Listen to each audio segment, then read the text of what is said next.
여러분 안녕하십니까, 강신업 변호사입니다. 여러분, 그 수원지방법원에서 이재명의 대북송금 재판이 열리고 있는 거 아시죠? 이게 기소가 된 것이 작년 10월입니다. 그런데 아직까지도 재판이 본격적으로 열리지 않았습니다.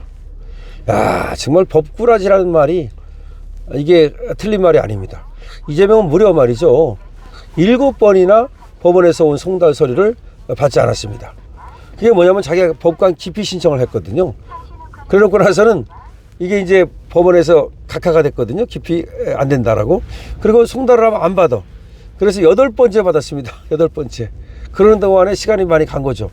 그러면 이번에 대법원이 한 것처럼 인표 송달로 하든지 좀 빨리 했으면 되는데, 사실은 세월아 내월아 한 면이 있죠. 그러니까 이번에 대법원에서 말이죠, 인표 송달 한 거 대단한 겁니다. 대법원에서 그기까지 해가지고서 말이죠, 빨리빨리 진행하는 거 참, 대법원 이번 잘했다고 박수 치지 않을 수가 없는데요. 어쨌든 수원지방법원에서 그렇게 지금 재판이 제대로 진행이 안 됐는데, 이번에 4월 23일 드디어 공판 준비기일이 잡혔습니다. 대북송금 사건 말이죠. 이걸로 공범인 이화영과 김성태는 모두 유죄를 선고받았죠. 중형을 선고받았죠. 근데 이재명만 빠져 있는 겁니다. 근데 원래 주범이 이게 이재명이라는 거 아닙니까? 원래가 대북송금을 왜 한 거예요? 이재명의 방북을 위해서. 그 다음에 이재명이 그때 경기도지사잖아요. 그 스마트팜이라고 하는 대북 교류 사업을 위해서. 그러니까 이재명 광내고, 또 이재명 삐까뻔쩍 만들어 주기 위해서 이재명이 북한에 가가지고 김정은을 만나면 상당히 빛이 날 거 아닙니까? 그런 목적. 그리고 또 하나가 바로 북한하고 경제 교류 이런 사업하면은 말이죠, 또 뭔가 경기도지사로서 업적을 냈다, 이렇게 광내기 좋지 않습니까? 바로 그런 목적. 그런데 여러분도 아시다시피 쟤들이 그냥 만나주나요? 그때 김대중이가 북한에 갔을 때도 그냥 한 게 아니라는 거 아닙니까? 퍼다 주니까 만나주는 거 아닙니까? 문재인도 퍼다 주니까 만나는 거고. 그런데 문재인이 잘 퍼다 주다가 처음에는 말이죠, 약속한 돈을 다 안 주고 나중에는 조금 덜 퍼다 줬다는 거 아닙니까? 그래가지고 북한에서 완전히 빡쳐가지고서 삶은 소대가리 이런 말 왜 한 겁니까 그게? 그래도 꿀 먹은 벙어리처럼 말 한마디 못했잖아요. 그 이유가 자기가 퍼다 준다고 약속했는데 약속을 안 지키니까 빡쳐가지고 막 삶은 소대가리 그렇게 막 난리 친 거예요. 자, 그런데 우리 윤석열 대통령은 10원도 안 퍼다 주니까 안 만나는 거죠. 비춰서 퍼다 주게? 오히려 때려 부셔야죠. 윤석열 대통령처럼 그렇게 확실하게 말이죠, 강하게 말이죠, 니들 까불면 그냥 쳐버리겠다 이러니까 못 까불었잖아요. 진짜 칠 것 같으니까 못 까불잖아. 오히려 그렇게 된 거예요. 그런데 이재명은 하여튼 대북송금을 왜 해줬느냐? 잘 보이려고. 대북송금 돈 줘야지, 그래야 만나주지. 돈 줘야지, 그래야 대북 교류 사업이니 뭐니 할 거 아니야. 그래서 갖다 준 돈이 얼마예요? 800만 달러라는 거 아니에요? 800만 달러. 대북 송금비로 300만 달러, 스마트팜 사업비로 500만 달러. 그걸 근데 경기도 돈을 할 수는 없잖아요. 공급을 할 수는 없으니까 누군가 물줄을 잡아야 되겠죠. 그 물주가 누구예요? 김성태죠. 그러면 경기도지사가 직접 김성태하고 교류할 수는 없으니까, 거래할 수는 없으니까, 거래하려면 그 사이에 거래를 해주는 매개체가 있어야 되죠. 그게 누구야? 이화영. 그래서 이화영과 김성태가 바로 이 대북송금 사건으로 지금 유죄를 받은 거 아닙니까?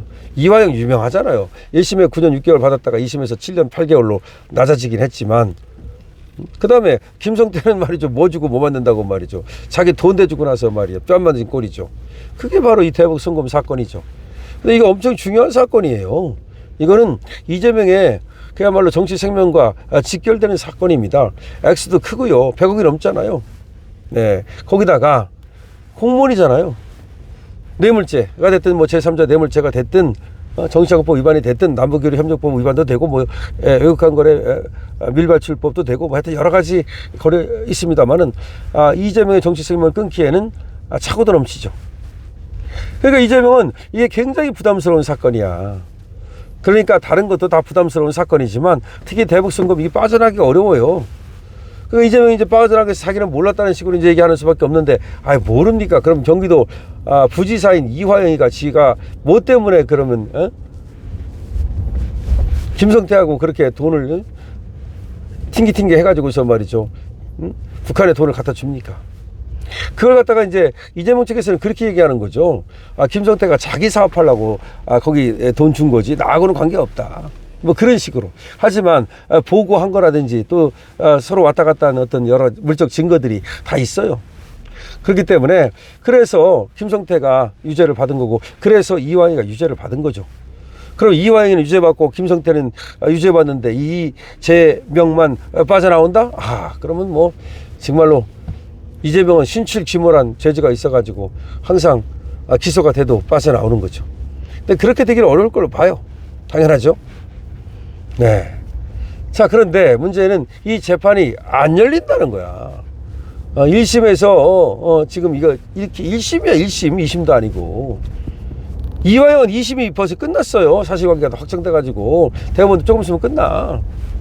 근데 안 열린다는 게 문제야. 왜 안 열리는 거야 도대체 이재명 재판은? 기소한 지 10개월이 지났다니까요. 이재명이가 부담스러워 가지고서 뭐 안 하는 건지, 판사들이 뭐 서로 안 하려고 그러는 건지, 뭐 그건 아닐 것 같은데. 무작위 배당하는 거니까 뭐 일부러 그 판사한테 이재명 사건을 일부러 줬다든지 그런 건 아니거든요. 어쨌든 간에 이재명은 이 대북송금 이거 재판 받으면 다른 그 어떤 것보다도 빼박이 될 가능성이 많아요. 여기서 그러니까 무죄를 받는다는 것은 제가 볼 때는 거의 불가능해요.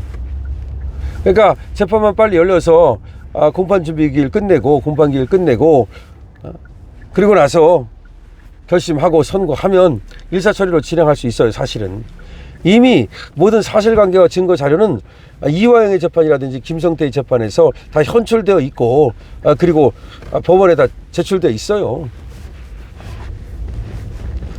자, 그런데 이제 우리는 이런 생각을 하게 돼요. 아무리 그럼 뭐합니까? 대통령이 되면 뭐 다 꽝이라면서요. 6월 3일 날 대통령 선거 날인데 그 전에 뭐 지금 선고를 할 수 없는 거 아닙니까? 4월 23일이 첫 공판 준비 기일이라면서 어느 세월에 제 2차 공판 준비 기일도 하고 어쩌고 그러다 보면 뭐 1심인데 더군다나 이게 금방 끝나겠습니까? 맞아요. 바로 그걸 지금 이재명은 노리고 있는 거예요. 그러니까 6월 3일이 대선일이니까 어차피 이재명이 배팅한 거는 요 대선에 배팅한 거거든요. 그러니까 자기가 그 6월 3일까지 대통령 돼가지고 모든 지금 진행되고 있는 재판을 정지시키고 그렇게 해서 살아남겠다. 뭐 그런 얘기예요. 뭐 여러분 다 아시잖아요.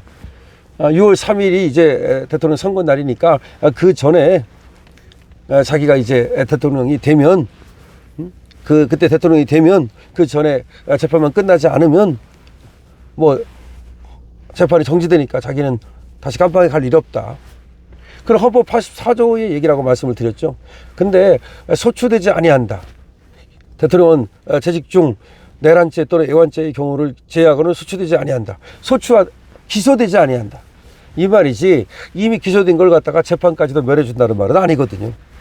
그렇기 때문에 이재명이 뭐 자기 대통령 되고 나면 재판이 멈출 것이다라고 얘기한 건 다 자기 희망사항을 얘기한 내피셜에 불과한 거고요. 그래서 결국은 이재명의 목덜미를 잡고 있는 것은 재판부가 잡고 있는 거예요.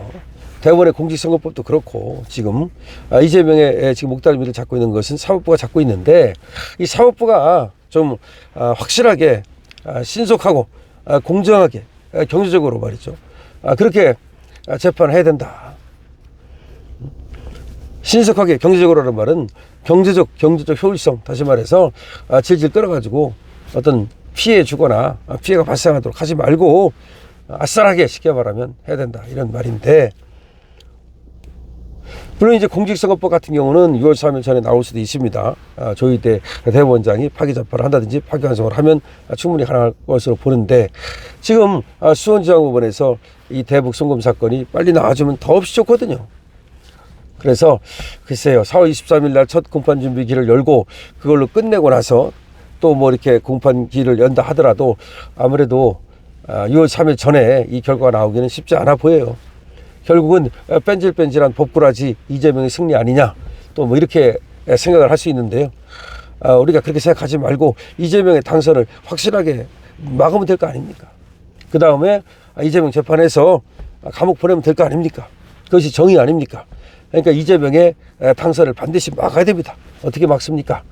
우리는 단합해가지고 우리 후보가 더 많은 표를 얻게 하면 되는 거죠. 그렇다고 해서 저쪽 표에서 편한테 말이죠. 투표하지 말라. 뭐 그렇게 할 수는 없는 거예요. 우리 편의 문제지 저쪽 편의 문제가 아니에요. 저쪽이 47% 얻으면 우리는 49% 얻으면 되는 거고, 저쪽이 49% 얻으면 우리는 51% 얻으면 되는 거예요. 그렇기 때문에 이재명의 재판, 사실 여기 대북 송금 요것 때문에 이재명이 날아가는 지금 당장 말이죠. 그런 어떤 희망을 갖기는 어렵지만, 우리가 이번에 이재명의 대선 당선만 막는다면 대북 송금 같은 걸로 이재명은 올해 안에 깜빵 간다, 이렇게 확실히 얘기할 수 있습니다. 그래서 여러분, 이재명 지금 법꾸라지 하는 거 어떻게 생각하는지 댓글 달아주시고요. 이재명 확실하게 말이죠, 유죄 판결 받고 그리고 그 죄가를 치를 수 있도록 여러분들께서 관련해서 댓글을 많이 달아주십시오. 강신업 TV입니다.